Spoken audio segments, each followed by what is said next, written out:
Assalamualaikum warahmatullahi wabarakatuh. Di sini saya Bagus Hendro Kusumo akan memaparkan mengenai proyek akhir metode penelitian, yaitu membuat sebuah proposal skripsi. Di sini dengan judul pengembangan sistem informasi inventaris barang Sidiko, Dinas Kependudukan dan Pencatatan Sipil Kabupaten Magetan. Kemudian latar belakang yang mendasari penelitian ini yaitu bahwa awalnya Sidiko dibangun dengan tujuan untuk menjawab permasalahan yang dialami pengelola barang, yaitu perlu menerjemahkan secara manual label kode barang yang tertempel pada barang dan kemudian mencocokkannya dengan daftar barang yang tersimpan dalam file Excel, yang mana seringkali memakan waktu lama dan terkadang terdapat kekeliruan saat mencocokkan data. Nah, di sini Sidiko mampu memberikan solusi atas permasalahan tersebut dengan menyediakan fitur untuk menghasilkan QR code barang yang dilengkapi dengan fitur scan QR code tersebut, sehingga memudahkan proses identifikasi barang karena hanya memerlukan scan QR code. Namun demikian, di dalam implementasinya, terdapat beberapa kekurangan yang dirasakan oleh pejabat pengelola barang. Di antaranya adalah belum adanya fitur untuk mengelola data kode barang, ketika terdapat perubahan dari daftar kode barang yang sudah ada. Kemudian belum adanya fitur pencatatan pengguna barang untuk mempermudah proses manajemen pertanggungjawaban penggunaan barang. Serta belum adanya fitur QR code untuk kartu inventaris barang KIR beruang. Kemudian setelah itu terdapat 3 penelitian terdahulu yang di sini berkaitan dengan penelitian yang saya lakukan, yang berkaitan dengan sistem informasi inventaris barang. Di sini pengembangan sistem informasi inventaris barang berbasis web menggunakan PHP dan MySQL di Balai Pemantapan Kawasan Hutan Wilayah 1 Medan oleh Yuspinda DKK tahun 2022 berhasil mengatasi permasalahan saat pembuatan laporan dan duplikasi data karena penggunaan perangkat lunak Microsoft Excel yang kurang efektif. Kemudian permasalahan penggunaan Microsoft Excel yang kurang efektif serupa di Badan Pusat Statistik Kabupaten Sukabumi juga telah teratasi dengan pengembangan sistem informasi berbasis web menggunakan Java Server Page, JSP, dan MySQL oleh Bergina Anggun DKK tahun 2023. Kemudian pemanfaatan sistem berbasis web juga dilakukan oleh Bakti DKK tahun 2023 untuk mengatasi permasalahan ketidakakuratan informasi data inventaris barang pada laboratorium SMKN 1 Ujung Batu karena penggunaan prosedur manual buku catatan inventaris. Kemudian rumusan masalah dalam penelitian ini berdasarkan latar belakang sebelumnya adalah bagaimana mengembangkan sistem informasi inventaris barang Sidiko, Dinas Kependudukan dan Pencatatan Sipil Kabupaten Magetan. Kemudian tujuan penelitiannya di sini mengembangkan sistem inventaris barang Sidiko, Dinas Kependudukan dan Pencatatan Sipil Kabupaten Magetan. Kemudian manfaat penelitian ada 2, manfaat teoritis dan praktis. Di sini manfaat teoritis ada 2, menambahkan pemahaman berkaitan dengan pengembangan sistem informasi yang sudah dibangun sebelumnya. Kemudian sebagai referensi penelitian yang serupa di masa yang akan datang. Kemudian manfaat praktis ada 2 bagi penulis dan bagi pembaca. Bagi penulis, mengasah pengetahuan dan kemampuan penulis dalam menganalisa sekaligus mengembangkan sistem informasi yang sudah ada sebelumnya. Kemudian bagi pembaca, memberikan gambaran bagaimana proses pengembangan sistem informasi yang sudah ada, mulai dari analisa hingga implementasi.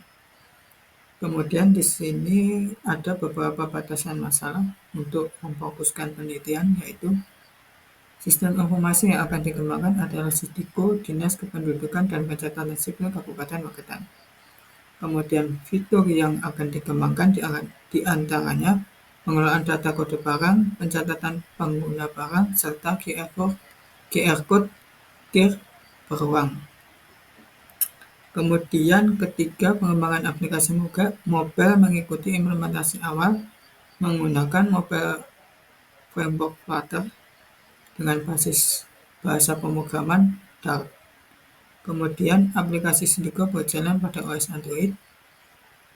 Kemudian pengembangan web API mengikuti implementasi awal menggunakan Node.js atau JavaScript. Kemudian basis data yang digunakan PostgreSQL. PostgreSQL mengikuti basis data awal. Kemudian ada 5 dasar teori di sini. Hanya disebutkan untuk menyingkat waktu: sistem informasi, inventaris barang, Flutter, Node.js, dan PostgreSQL. Kemudian metode penelitian yang digunakan di sini adalah kuantitatif, yang nanti dalam pelaksanaan tahapan penelitiannya, penulis akan menggunakan tahapan metode siklus pengembangan sistem, yaitu metode waterfall. Bisa dilihat gambarnya di bawah ini. Ada 5 tahapan: analisis kebutuhan, desain sistem, implementasi, pengujian sistem, dan pemeliharaan sistem. Kemudian di sini analisis kebutuhan sistem, yaitu tahapan awal dari metode waterfall. Di sini ada wawancara yang dilakukan dengan pejabat pengelola barang selaku pengguna aplikasi Sindigo untuk memperoleh gambaran mengenai apa saja yang diperlukan untuk mengoptimalkan fitur aplikasi guna menunjang proses pengelolaan barang.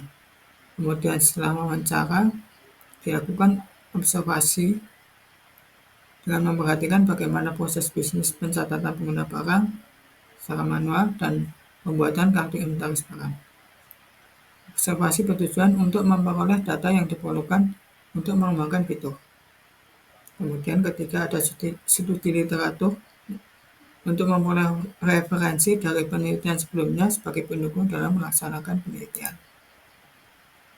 Kemudian analisis kebutuhan lanjutannya, nomor 3, kebutuhan perangkat keras yang digunakan di sini untuk mengembangkan sistem prosesor Intel Core i5 11400H, RAM 16GB, penyimpanan 512GB SSD, dan sistem operasi Windows 11 Home 64-bit. Kemudian kebutuhan perangkat lunak di sini Android Studio untuk proses pengembangan aplikasi Android-nya, Visual Studio Code untuk pengembangan API-nya, kemudian Postman untuk pengujian API, kemudian Flutter SDK dan Node.js.